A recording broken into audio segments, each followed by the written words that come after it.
Well, hello there. So today, hello, I'm Coach Dana Spencer, and today we are talking about your specific criteria.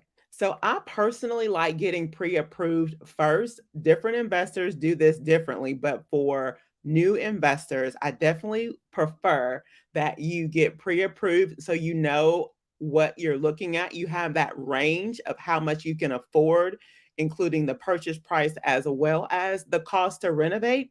And I also recommend that you stay within a renovation budget of $40,000 to $50,000 because that is going to make sure that your project is a smaller project.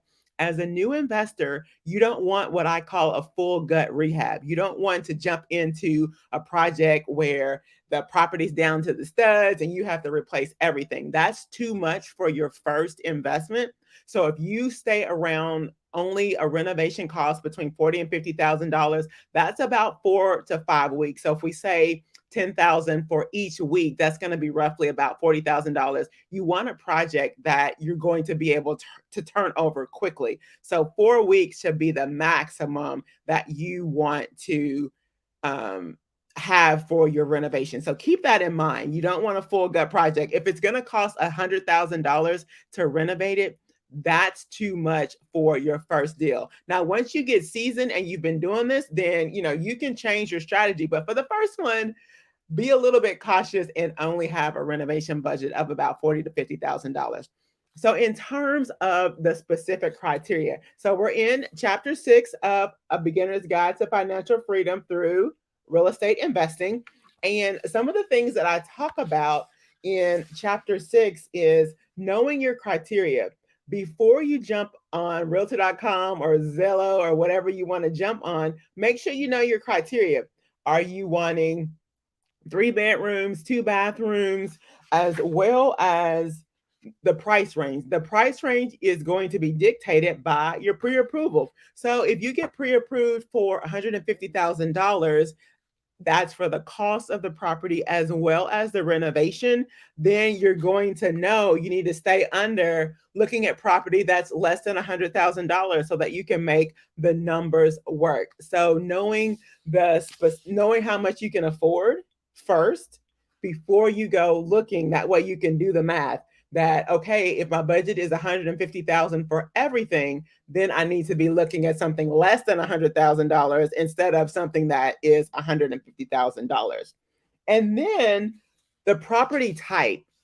Do you want a single family house? Do you want a duplex? Do you want a 4 unit? Like, what's that type of property that you're looking for? Something relatively small to stay under that $40,000 renovation budget, because if the property is 2,500 square feet and you need to replace the flooring, that's going to cost a lot. So you want a little bit of a smaller property, maybe 1,500 square feet or less, in order to make sure that you keep your renovation costs low. And then the area. What area do you want to invest in? Do you want to invest in a up and coming neighborhood, or do you want to invest in a neighborhood that is pretty much established? You kind of know how much the houses are worth in that area. And that's another reason why it's important to stick in a certain area when you're new, because when you are analyzing deals and you're looking at, realtor.com or Zillow or wherever you look for houses, you're going to get an idea of, okay, I want a 3 bedroom, I want a 2 bath, I want it to be in this zip code, one of these 3 zip codes. For me, I like to look at, I'm in Louisville, Kentucky. I like to look at 402, 10, 11, and 12. So when I go on realtor.com, I put in 402, 10. And since I'm used to those zip codes, I know about how much properties are selling for a 3 bedroom, 2 bath. That way, it's easier for me to recognize a good deal. Because if I know that properties are selling for $150,000, $175,000, and then I see a property for $50,000, chances are it needs some work.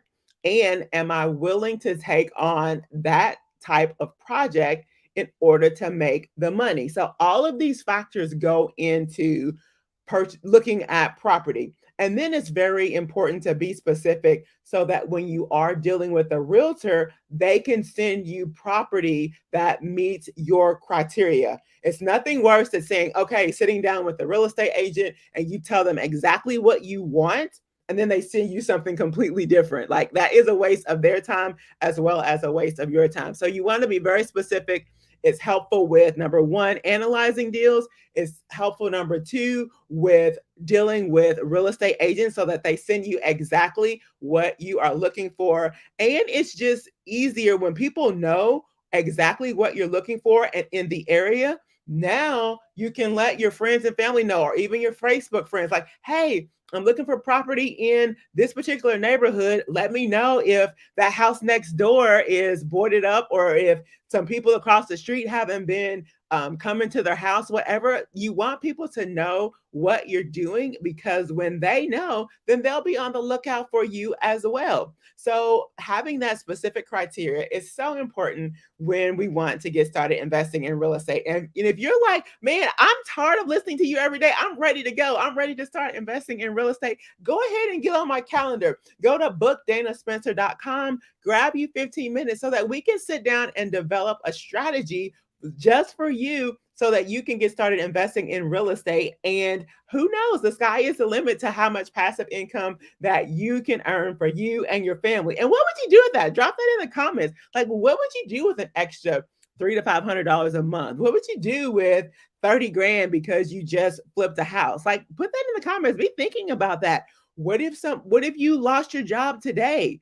Like, what is the plan? So I would love for you to grab 15 minutes on my calendar so that we can sit down and create a strategy tailor made just for you. So go to bookdanaspencer.com to grab your 15 minutes today.